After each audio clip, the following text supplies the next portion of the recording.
It is. It is. Okay. So, Dorothy, I think we need to wait just a few minutes so people show up. Normally, well, all the times I do this in my YouTube channel, so I have access to a private chat. Now I don't. I don't know how many people are attending. I can't see anybody. We didn't realize I didn't realize this. So Okay. it seems Oh, like we're just alone here because Nuno from Porta Editora is the one who has access to all of that. So right. I'm sorry. But I know that my subscribers are here, so they will let me know. Oh, okay. Boa, Mariana. Mariana, let me just translate them, ok? Pessoal, eu não tenho acesso, como isto não está a ser do meu canal, está a ser transmitido da Porta Editora, eu não tenho acesso a quantas pessoas estão ou quem é que está desse lado, não consigo controlar aqui o chat do que é que vocês escrevem. Se calhar é o Nuno que está a pôr estas conversas. Estão 20 pessoas, pronto, o Nuno é o meu sidekick. Ok, so Dorothy, let's start. It's an honor. Thank you for being here tonight. It's a pleasure to meet you because I have been reading your books for like 12 years, probably. Wow. And it's I'm very happy that we are doing this together. Can you share with our audience where are you staying tonight, because it's very interesting. I'm actually on holiday, so I'm not at home, but I'm staying at one of Jane Austen's houses. Jane Austen, the writer who wrote Pride and Prejudice and Emma, Sense and Sensibilities. Yeah, we're staying at one of her houses. One of my friends. I've come with two friends to do some writing for 3 or 4 days in one of Jane Austen's houses. Yes, so it's very Are you exciting. preparing your next book? Yes, I'm writing my next book. I have to finish it very soon as well. That's why I've come away, so I can Okay. spend time just writing. Dorothy, do you think you can get close to your Oh, mic again, or I will. computer or phone, please? I will try and get closer to my mic. Yes. Okay, thank you. So I don't think you need a lot of introduction, but I will. So Dorothy was born in 1971, so we are same generation, and she has a doctor in psychology and journalism. I've got a degree in journalism. I've got a degree in psychology and media. I've got a master's in journalism, and I was recently given a doctorate, an honorary doctorate by Brighton University. Oh, okay. Congrats on that. Okay. So, Dorothy used to work as a journalist and as an editor, but then she wrote. Let me just explain to the audience what I explained to you before. Pessoal, eu estou muito doente. Eu tive a noite toda cheia de febre. Hoje tive o dia todo de cama. Estou a tomar medicamentos. A minha cabeça não está a 100%. Portanto, é fácil de me falhar aqui alguma coisa, portanto, peço desculpa por isso. So, Dorothy, you wrote your first book, but then your second book, My Best Friend's Girl, let me check in Portuguese. I have to check the original title. Okay, so My Best Friend's Girl, that was also the first book I read from you. And today I have a Patreon, and this month the 2 last weeks of February, on the book club, I set the challenge to read a Dorothy Koomson book, and every time they ask me for my advice on your books, I'm going to share with you what are my favorites of your books. Okay. So there are My Best Friend's Girl, The Ice Cream Girls, I think it's my favorite, The Rose Petal Beach, and When I Was Invisible. Those are my favorite ones.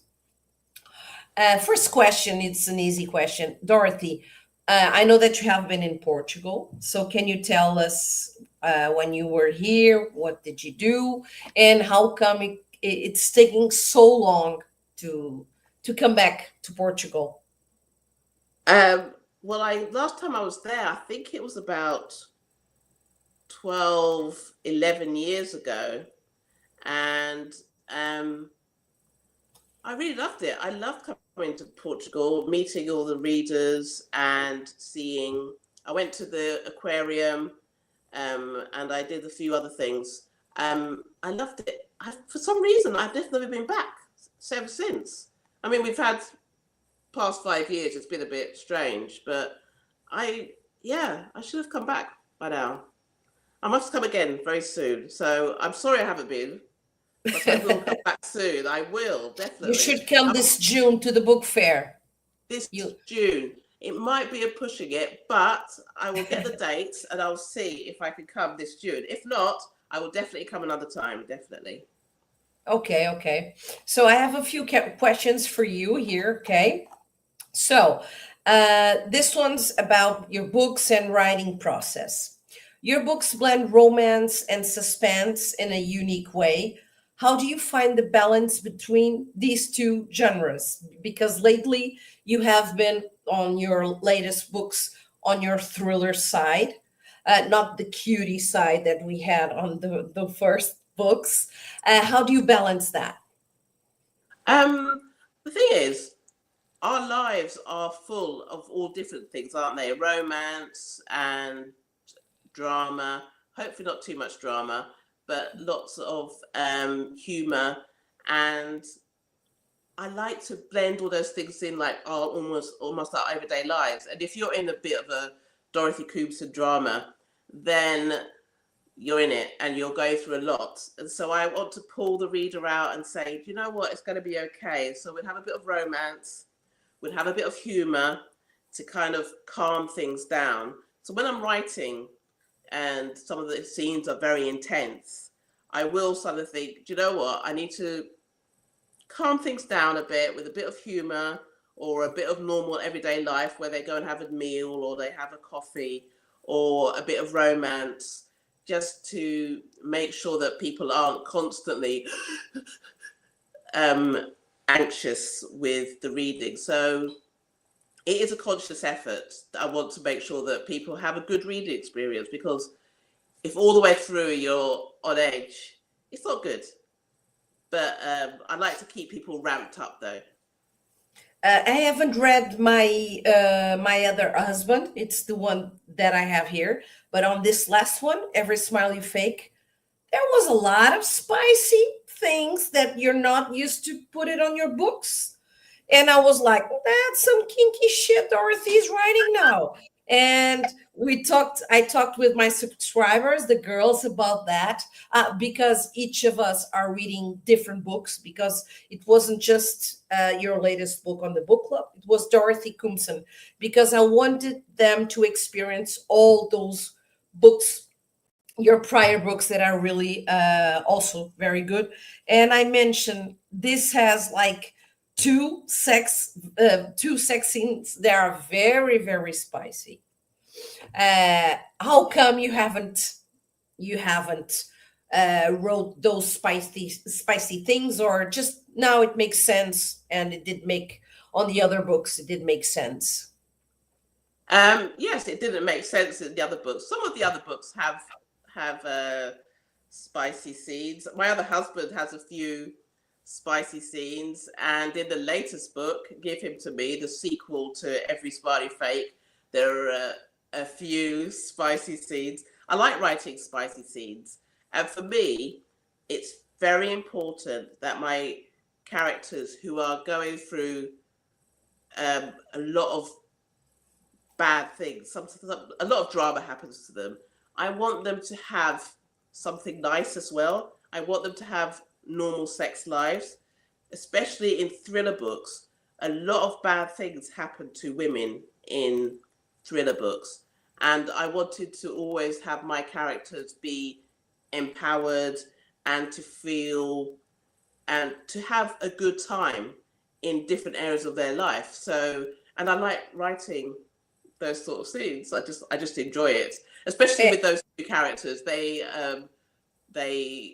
I just like the chemistry. They have a lot of chemistry, and it had to be like that.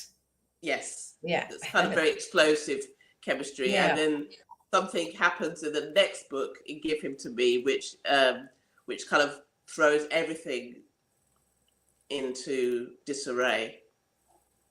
Okay.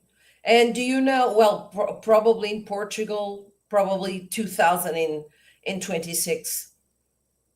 I Your think next so. book. Yeah, I think so. Yeah. Yes. Okay. Next question. Many of your characters face past traumas. What inspires you to write such intense and moving stories? I like to examine what makes a person tick. And a lot of the time, what makes a person tick is something that's happened in the past that they then have to deal with or respond to in the present. So I have a lot of backstory in my books. I know some people don't have as much flashbacks and going back in time as I do. But for me, a lot of the way people are nowadays is because of something that's happened in their past. And I like to examine that and to see how those things influence your life now, and also how you can rewrite your history almost. You can do things in the present that will stop the past kind of constantly influencing your life. I mean, I like to think that at the end of my books, my characters have all been on a journey.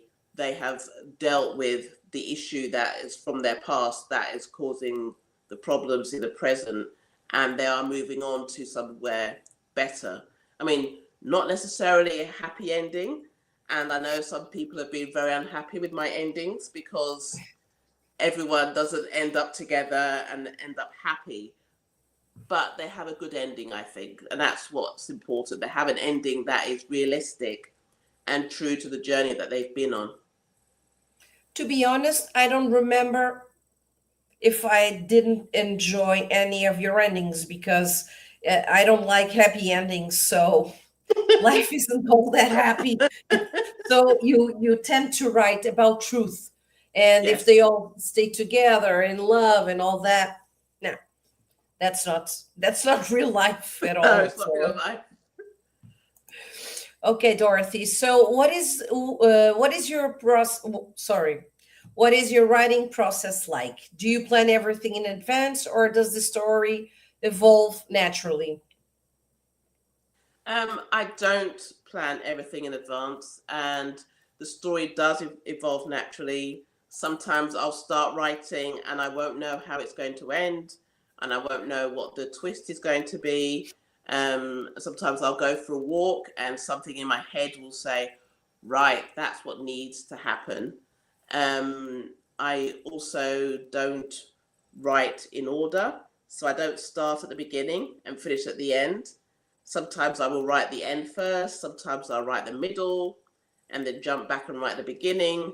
So what I normally do is if I have an idea, I will talk it out, and then I'll speak to my agent and I'll speak to my publisher and explain the story I want to write. And they will usually say, yes, that's a good idea.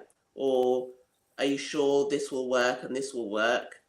And then I'll start writing the scenes in my head. So I will sometimes have scenes that that may not even end up in the book, but they're in my head and they're conversations or they're things that happen with the characters, and I'll write those things down. And as the story evolves, sometimes, like I say, those scenes don't end up in the book, or they'll be moved to the front of the book or moved to the end of the book. So that's my usual thing. I don't really plan, but what I do, which is light planning, is I will start writing down the scenes in my head. I'll write them on post-it notes and stick them on the wall. And so until I've got a whole wall of what needs to happen, what has happened, what I've written, what I need to write. and each character will have a different colored post-it note. Hmm. So I can see just by looking which character has a lot of plot and story and which character needs more plot and story, if that makes sense. Makes sense, makes sense. And I was curious one thing. You mentioned that when you have an idea, you reach out to your publicist and your agent. Wasn't it supposed to reach out to your editor, or probably you have a real keen relationship with both your agents and your publicist, and you want their opinion as well? No, I meant my editor. I meant publisher, not publicist. I Oh, meant okay, yeah, I okay. so my But did editor you and say my publicist, or probably I I know misheard? I think I said publicist by accident. So Oh, I okay, meant my okay. editor at the publisher. Yeah. Yes, so my editor and my agent, both of them, I always speak to both of them about the story idea. Both my editor and my agent. Yeah. Okay. So, have any of your books have been particularly difficult to write, or just Um, one? The one that you probably, the one that you struggled more, and the other one that you said, I don't know, probably your favorite. Probably you don't have a favorite, but the one that you struggle the most, and the other that is like your favorite. the one I struggled with the most was When I Was Invisible. Um, just because I was going through a bereavement and it was a very, very hard time.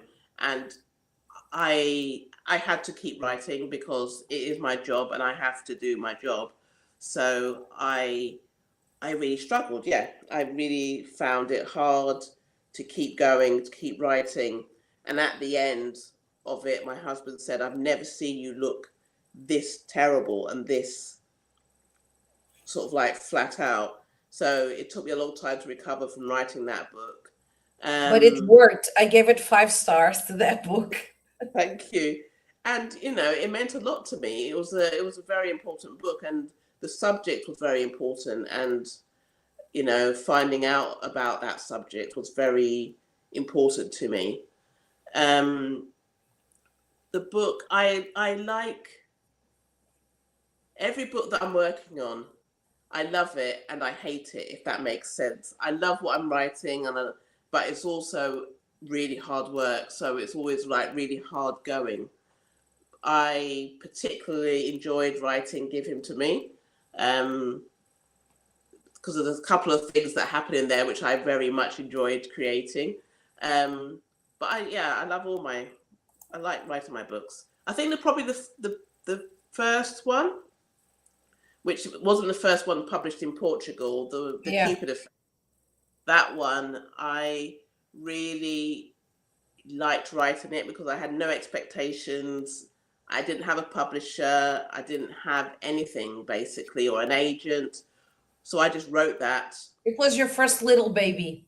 my first little baby, to go out into the world. And, I wrote it every day on the train to work. I used to sit there with a pen and paper writing it.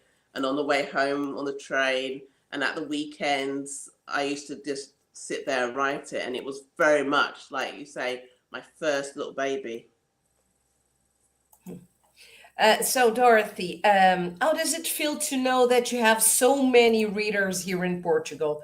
Because ever since 12 years ago, I read your book, probably 12, 13. And then I started this YouTube channel. I noticed that you have, I did several videos of reviews of your books, but then I had a few videos with my favorites of Dorothy's, or all Dorothy's books I have. And you really have a lot of fans here. And today I found out that you have that your books are translated to 30 countries. So it's a big thing. It's a big thing. Mm. And also, I did know that the Ice Cream Girls had a series, TV series. And let's pretend that I was from Netflix and I was going to reach out to you. Dorothy, you have all the money in the world. so we can make an adaptation from your book to do a Netflix series, which book would you choose? I can't choose. That's like asking me to choose which one of my children I like the most. Yeah. My poor children, my poor little books sitting there minding their own business, and I go, Dorothy, "Oh, I I want know, I you." don't know if something happened with your mic because I can Oh, barely okay. hear you. I said I can't really choose I my know. Yeah. children, my poor children, my poor little books. Can you imagine me saying, "Oh, I prefer you to that one"? No, I can't choose. I can't at all. Do you know what? I really am touched that I have so many readers in Portugal. I really, I just feel so honoured that so many people read my books still, even after all this time, they still support me. And I mean, I love it. I'm just, it really makes me feel emotional. And I was telling my friends about coming to the book fair all those years ago and meeting so many readers who were just, they were all so lovely, and they all queued up, and they, to speak to me, and it was just lovely. It was just really, I feel really touched all the time thinking about how Yeah. many Portuguese supporters people I are have there. very warm. Yes, it was And a love. once you come here, this year or next year, you'll find that you have much more fans than you had 12 years ago. So it Oh, will be thank you. very, very good for you. So, your special guest, your protagonists are often strong, complex Black women. Do you feel that there is still a gap in literature when it comes to representation? I think there is a gap in which books are promoted and which books are pushed forward. And I think there are so many, there is, from when I started 20 years ago to now, there are so many more people, different types of people writing books. And that is fantastic. And different types of people writing all different types of books. And I think that's amazing. And I wanted to continue. But also, I think certain books don't get pushed. They don't get as much marketing and as advertising as other books, which is sad because there are so many fantastic books out there. So I think the publishing world is missing out, and readers are missing out because they aren't getting to see how many amazing books there are out there. So yes, there is still a gap, but it's in particular areas. Um, and publishers not buying books by people because they think, oh, we've got one by a Black author, we've got one by an Asian author, rather than thinking this person is telling this story and that person is telling that story, whoever they are. Yeah, I understand what you're saying. For just a curiosity, one of my favorite authors uh, is from the UK. It's a Black man. Sorry, it's a Black man from the UK. I will let you know the name. Here in Portugal, I started reading him like 20 years ago, 2022. They had several books translated. And 4 years ago, they translated another one, but then it didn't sell much. Uh, they stopped bringing in his books. It's Mike Gale. I love him. Mm-hmm. In here in Portugal, Ladlit, it's not you when you have chicklet. I think it sells a lot, but with guys, it doesn't. And it would be an honor to meet him also because I think he's very big in England, in the UK, but here not so much. And I remember just sharing this with you because I really like his books also. Um, let me. Okay, how important it is to give choice to Black characters in stories that are not limited to narratives of suffering. And you can give the example that we mentioned before about the spicy things, right? Yes, absolutely. I think it's very important, and that's why I am happy that so many different writers are writing different types of books, because for a long time we were black authors, authors of color. We were expected to write books that are about racism and suffering and being treated badly, and that was what they wanted people us to write.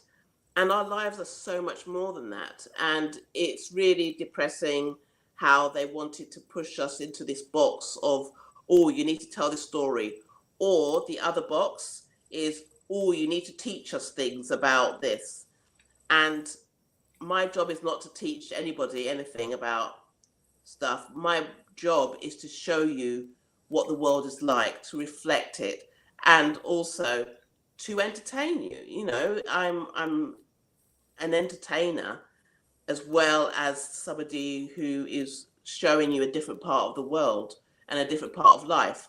And it always amazes me how people will accept someone living on Mars before they'll accept a black person being in the 1870s or something and not a slave. You know, it's amazing how they will accept one thing which is actually implausible, rather than accept that a black person lives their life and they don't suffer everything, or they don't sit there considering how they've been badly treated throughout their life, and that we do have joy and we do have fun and we do have fantastic sex lives. You understand what I mean? It's amazing how it's hard for people to conceive sometimes. But what's also great is that there are more and more of us writing these books that show that that is the reality. We do have moments of joy. We can be police detectives. We can be profilers. We can be nuns or whatever. And we can do it without suffering in there as well, in that story. In all of your books, I also learn a lot because as a white female, I don't have, like, for example, the hair issue. And sometimes in your characters, you explain that. And one thing that I've always noticed in your books, it's you don't have to say like I'm a black woman. You leave several things that we start to understand that she is not white. And another thing that I really find it comfy on in your books, it's almost all of them are set in Brighton, right? It's where you live. Okay. Yes. So can you tell us about that love relationship that you have with Brighton? Well, when I Let me first just, started sorry, Dorothy. Today, as I was waiting for my fever to go away. Oh my God, this is my cat. That cat. I was watching the Robert De Niro's new series on Netflix, and there was also Brighton Beach, New York, and I said yes, Brighton, Dorothy Koomson, always. yeah, that's it. Because there's a Brighton, and they do. There's one in Australia as well, and in Australia they have beach huts like they do in Brighton in England as well. Um, the When I first started writing books, because I was a very big reader. I've always been a very big reader, and when I used to read commercial books when I lived in London, all of those books were set in London. They always felt like they were set in London. And for me, London is bigger. Sorry, the UK is bigger than London. I love London. It's my home city and I will always love it. But the UK is bigger. So when I first started writing books, I made a very conscious effort to set them outside of London. And the only other place I'd lived for a long time outside of London was Leeds. So I set them all in Leeds in the north of England. And then I moved to Australia and for 2 years. And then I moved back to England and I moved to Brighton. So I decided to set them in Brighton because that's where I lived. You'll And have a street there with your name. I should do. And I'm going to campaign for that. And I think everyone should campaign to get me a street or a bus, even just a bus, my name Yeah. on the side of a bus. Um, and I mean, I love Brighton. It's such a great place, even when it's raining or cold, or crazy winds. It is still a great place to be. So I've always wanted it to be a really good and solid backdrop for my books. With the other day, I went out with my husband and we went to a few Brighton Mermaid. There's a few places in Brighton that's mentioned, and we went to a few of those places. We went for a meal and went to the pubs. That were I was like, we were doing the Brighton Mermaid tour on this Saturday That's evening. another business that should be Yeah. set there. Yeah. Okay, so I'm going to ask you just a few questions on your on a personal note. Okay, what led you to pursue a writing career, and did you always know that you wanted to tell stories? Well, when I was very young, I used to read. My mum taught me and my siblings to read and write before I went to school, because we go to school a lot earlier in England than you do in Portugal. So I went to school at 4, and Mm-hmm. my mum taught us all to read and write before I went to school, so I could read and write.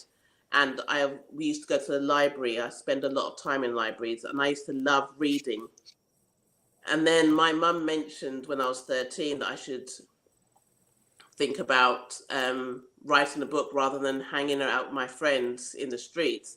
And I never did hang out with my friends in the streets. It's just something she said. So I thought, oh, okay, I could write a book. So I did.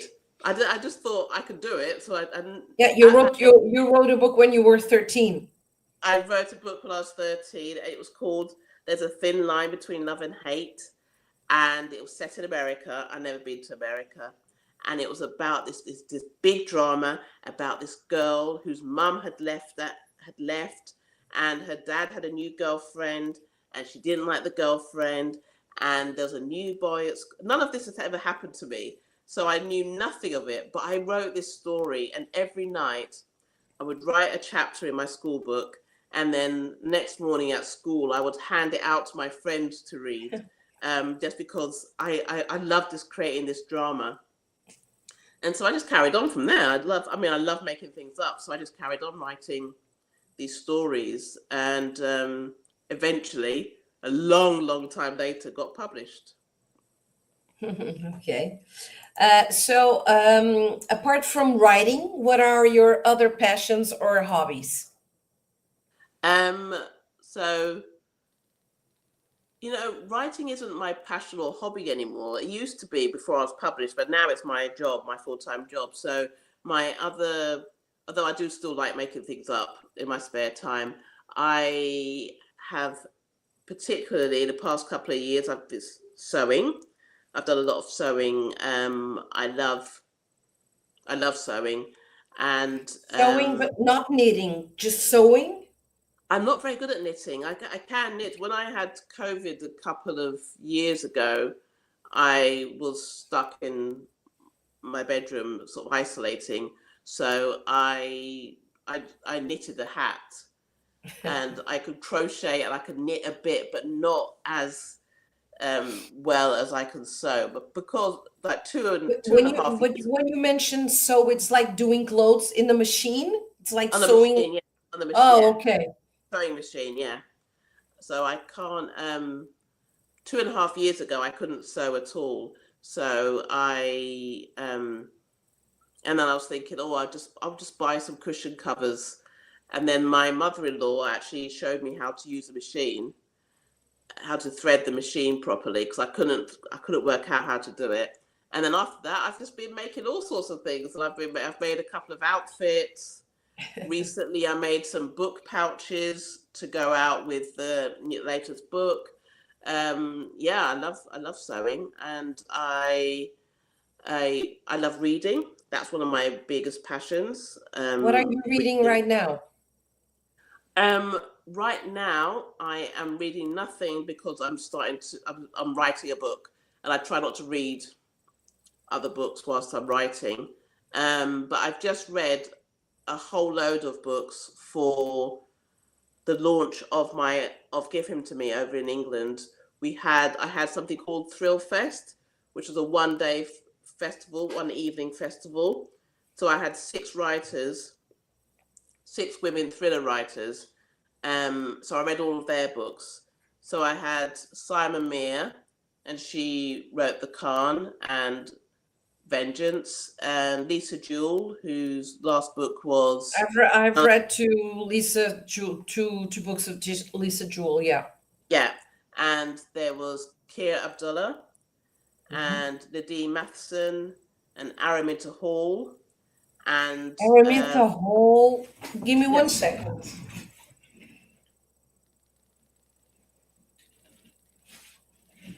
I have her book here. which It's one's about a that? stalker. Oh, yes, I love that book. this one, Our Kind of Cruelty. Yeah, yeah, love it. But I don't Yeah, I'll think tell her because the she's my friend publisher. I'm on holiday with. Sorry. She's my friend I'm on holiday with. Oh, really? Yes, But I don't think the publisher. I don't know. I just think they only have that book from her. I really, really. That's the kind of a thriller that I like. It yes, reminds me of You by Caroline Kepnes. yes, But absolutely. I really loved her book. Yeah. Yeah, and that didn't have a happy ending, did it? I don't remember, but I don't think it did. It was not a happy ending.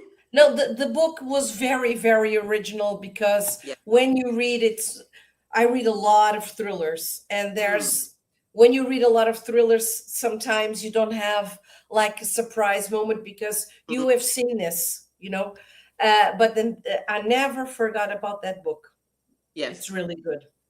Yeah, and the final person was Louise Hare, who writes historical crime books set in the 1930s, which was really good as well. So yeah, so I've read all of those books recently, and I loved it. You read all those books Yes, in absolutely. what, 6 months? It's over 6 months. Well, Ah, actually, okay. the 3 months because I was doing the festival, so I had to read them so I could interview Oh, them. okay. So, and I love reading. A few years ago, I was a judge on the Women's Prize, and I had to read a lot of books. And I loved it because I got to read so many books that I just would never have picked up Mhm. if I hadn't been forced to read them as well. Yeah, that's my other passion, reading. Okay, Dorothy, I don't have any more questions, but let me check with Nuno if we have some questions in Portuguese, okay? Okay. Nuno, não sei se estás aí. Se estiveres aí, Nuno, vê por favor no chat se há algumas mensagens a mais que se possa partilhar aqui com a Dorothy ou algumas questões. I'm just waiting on him Yeah. to see if there's. Oh, Hello, hello. hello. Antes de mais, obrigado a todos os que nos estão a ver. Dorothy, I'm just saying hello in Portuguese for all the audience. And yes, we have some questions here. So let me check. So, Queres pôr que eu traduzo? Yeah, Dora, if you don't mind, I can say the questions and Dorothy just answer. Sim, It's sim, all right? claro. Go ahead. All right. So I think it's easier. So, Carolina Caires. Consegues pôr aí no chat para aparecer? Just let me. Yeah, I think so. Mm. Yes. Dorothy, are you reading? Yes. Question? Do you write more than one book at the same time? I don't write more than one book. Last year, I had write 3 books though in 1 year, for different people. I had a book that I self-published, and which was The Baker Detective. From my other husband, the main character is a writer, and she writes sort of detective books about a woman who bakes, and so I wrote that book as if though I was the main character. It was only ebook, and I had another story to write as well. So yes, I don't write at the same time. I write them one after the other, but I do them very close together. All right, let's see another one. I think yes, we have another one. So it's a good bit longer, but I think it's going to be all right to read it. So yes. House market. Yeah, it's great. Come and live Yeah. in Brighton. Come to Brighton. We would love to have you living here in Brighton. No, it's a great place to live. Yeah, so if you're serious, think about it. And yeah, I can tell you lots of places to go, lots of things to do in Brighton. So yeah, it's great. Come to Brighton. Everyone should come to Brighton, I think. So let's check another one. I think there's a no, it's Probably they didn't create many questions because I didn't tell them to. Normally on my YouTube channel, I'm always saying, if you want, just do some kind of question and then I'll pop up here. But I didn't know that Nuno could be here or that there are some just showing now. Yeah, because we can ask people now to make the questions. So everybody is free to make questions. So agradecemos às pessoas que quiserem agora fazer questões, que nós vamos começar a passá-las para a Dorothy responder. So we're going to show another one. What is a topic you would love to explore in a book? What I can't think of anything at the moment, because whenever I have an idea about something I want to explore, I generally then go and write a book about it. With the last book, Give Him to Me, I wanted to write a story about a girl or a child who grew up in a bad family environment, and how she copes with it and what she does as she becomes an adult, and how it affects her. With Every Smile You Fake, I really wanted to look at the subject of toxic masculinity, but also the internet and social media and how it influences our lives and what we can do to keep ourselves safe. So that was a subject I wanted to, that's always very prominent at the moment. It's something that's a part of all of our lives at the moment. So I wanted to write about that. So that's what I did. So whenever I have an idea about something I want to explore, I will write about it. So the next book, which I can't really tell you about, but it's another subject that I'm very interested in, and it's about schools and what goes on in schools. But that's all I can tell you about. So you're the first to hear about this anywhere, that the next subject is about schools and what goes on in schools. Dorothy and Noon, let me share something with you. I won't say her name, but it's an author from the UK, also translated here and edited by Porta Editora. And I have met her twice. And the first time I met her, I did something with her regarding her book. And I told her, once you get to Lisbon, you'll fall in love with the city, the food, the people, and all that. She went crazy with Portugal, with Lisbon. And then she came back a few months ago, and I was with her. And last week she told me that her new book is coming out in English, not in Portuguese, in English, and it is set in Lisbon. So Dorothy, probably you'll have a book about Portugal once you come here. Well, Flavors of Love is set in Portugal. There's a lot of the book that's called Flavors of Love. The occasional title in England. It's set in Portugal. They're in Lisbon. Let me check if I read this one. In Portuguese, in Portuguese is os muitos aromas do amor, I think. Let me check. Yeah. that was set in Lisbon. They meet on the plane to Portugal, and it ends in Portugal as well. I think I read that one. Yes, I did, but I don't remember the story. It was long ago when I No, read that one. but I was there. I have put my love for Portugal in my book already. Don't you worry. So I think that we have some more questions. Some of them I think that you answered already, but just to you to know. Let me check. What your favorite genre to read? I like all books. I have to say, I do like thrillers, but I also like a romance. I like. I don't like horror. Horror scares me. I'm a bit creeped out because staying in one of the rooms in the house we're staying in, I was like, my friend said, "Oh, do you want to stay in this room?" I was like, "No, it's too creepy. I'm too scared." But I like reading all sorts of books. I do. One of my favorite things to do is to go to a library or a bookshop and just to look at the books that are there and to pick them up and just to sometimes to buy a book without even knowing what it's about. I like to give all sorts of books a try. So yeah, I'm very open-minded about what I read. And I think that's the best way for me as a writer to be, because I don't want to have any preconceptions about things. So I think you have another one. What is my favorite book of all time?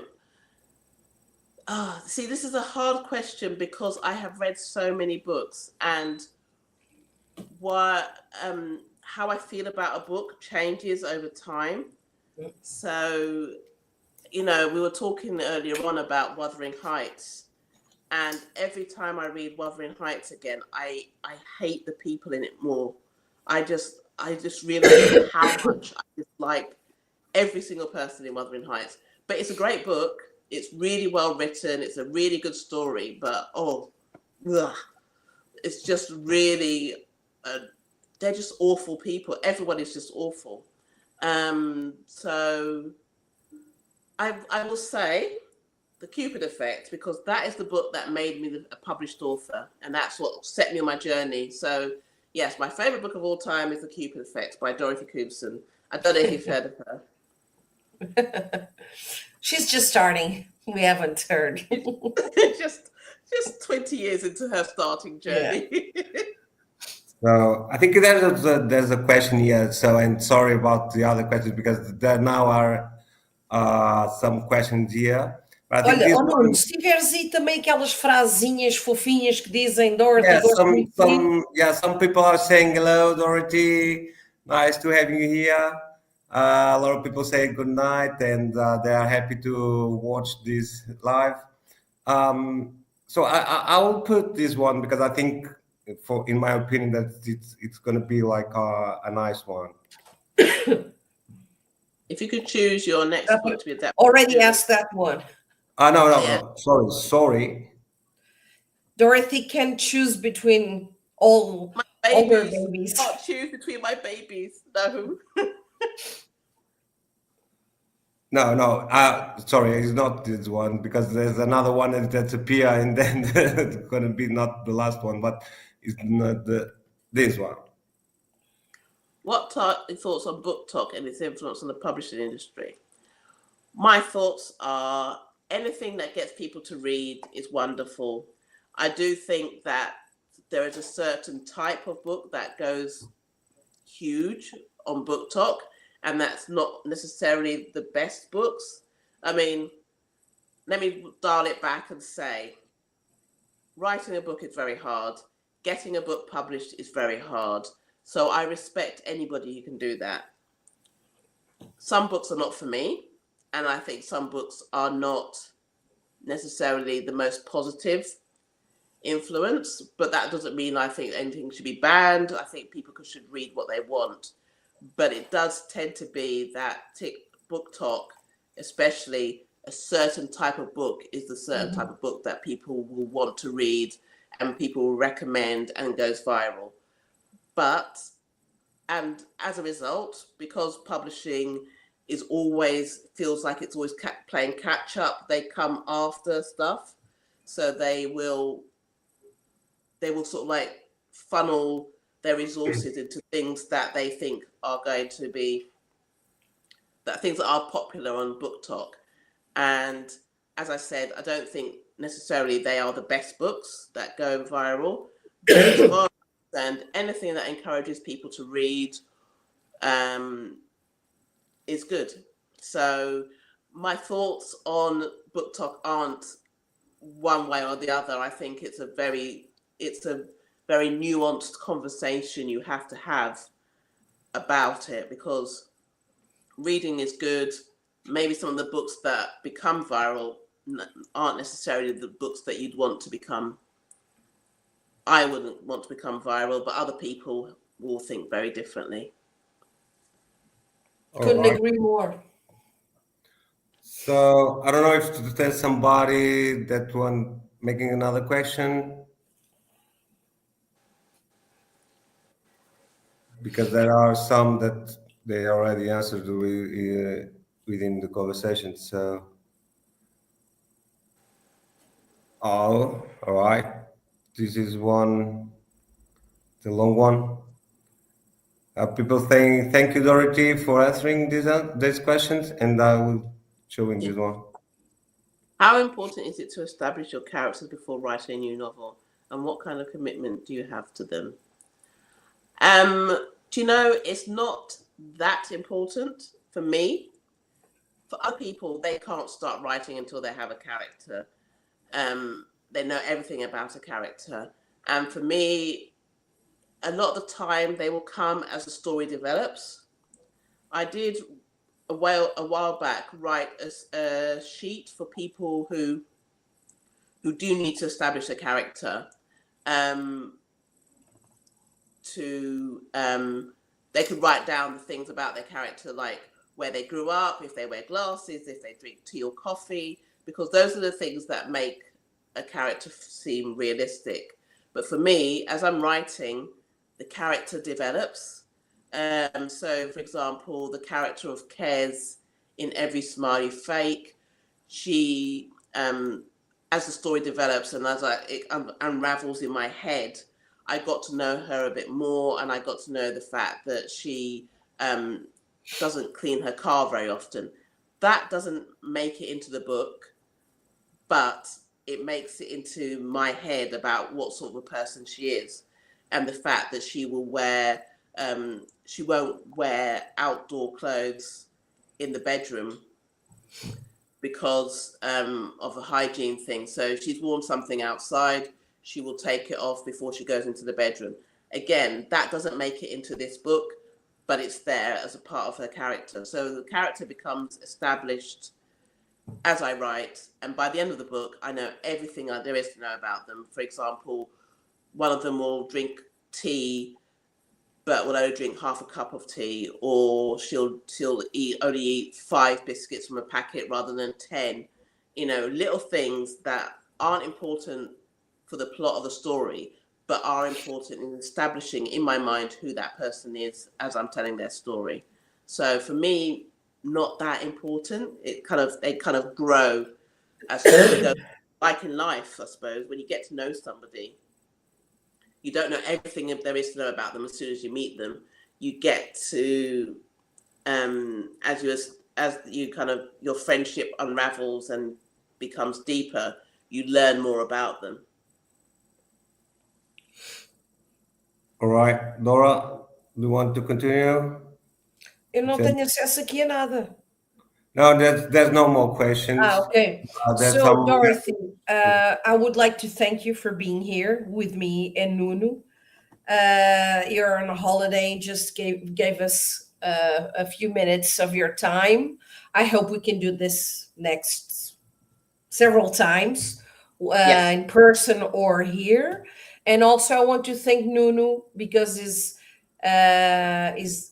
supposed to be ironing and he's here. I already. Sorry. I don't like ironing, so respect to you for doing the I ironing. don't iron. I don't even own an iron. Yeah. So Now it's quite strange because everybody gonna listen and don't know the no, context of it. everybody So, will notice that you're a great guy that irons his own clothes. all right. That's the Oh, best that's part. good. All right. I That's good. assume that. Thank you So, for to both of you. Okay, and I think this live will still be available to watch on yeah, Porta Editora YouTube channel, all right. right? So, Thank you so Dorothy, much, name of Dora. It's been lovely speaking to you, and I really hope we speak again soon. I will We look at will. We will. I will do. stalk you down in a good way. Yes. Oh, thank you so much. I've had a really great time. Thank you. And thank you, yeah. Nuno, as well. It's been nice to Yeah, speak. Dorothy, thank you so much in name of Porta Editora, and thank you to Dora to have this kind of initiatives. So we love to work together. I think it's a nice way to know our authors and to show how they are normal people and that we love to stay with us. And I hope you come to Portugal as soon as you can. And I think it's the most opinion from all people, like Let me Dora just share something, Noon, that you were saying. Um, I've done several conversations with foreign authors, and sometimes my subscribers ask, "Are you nervous?" Or, "Oh, you're going to talk to that person." At the end of the day, they're just regular person, and I've had dinner with Pedro and a very big author from the UK, and she was there drinking wine with us, and having dinner. People are all this. We're all people, Yeah, of course. and Yeah, that's a good thing. And I really like that thing that Noon said, bringing out here to my subscribers and all the people that are watching, that the authors are just down to earth as we are, and they are available for everyone. And I think for people that create things about books, YouTube, book talk, Instagram, whatever, blogs, podcasts, I really like to bring that part, a human part to the books. That's really that's important true. for me. That's true. Quero também agradecer a todos que estiveram desse lado por estarem aqui connosco. E esperemos ter muito mais destas iniciativas. Obrigado a todos. Thank you, Dorothy. Thank you. And thank you, Dora. Bye Bye bye. bye. Bye bye. Yeah. Bye bye. Desligas, Nuno. Nuno, Yeah. tens que desligar. Já desliguei. Não, ainda está a ouvir.